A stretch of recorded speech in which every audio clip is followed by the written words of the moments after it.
आदाब नाज़रीन, हम फिर हाजिर हैं आपके सामने एक अहम मौजू के साथ, और वो मौजू कश्मीर और दफ़ा 370 से जुड़ा हुआ है। जी हाँ, समाअत चल रही थी सुप्रीम कोर्ट में दफ़ा 370 की आईनी हैसियत को चैलेंज करने के मामले पर, और 16 दिन की समाअत के बाद सुप्रीम कोर्ट ने अपना फैसला महफूज रख लिया है। दोनों फरीकैन ने अपनी दलीलें पेश की, और दलीलें पेश करने के बाद आज फैसला महफूज रखने की बात सुप्रीम कोर्ट ने कही है, और जितने भी फरीकैन हैं उनको तहरीरी जवाब 3 दिन में दाखिल करने के लिए कहा गया।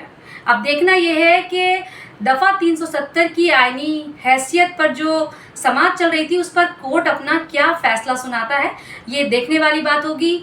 आपको इस पर क्या लगता है कि किस तरह का फैसला आने वाला है, हमें ज़रूर बताएं, और देखते रहें न्यूज़ 18 उर्दू यूट्यूब चैनल। खुदा हाफिज़।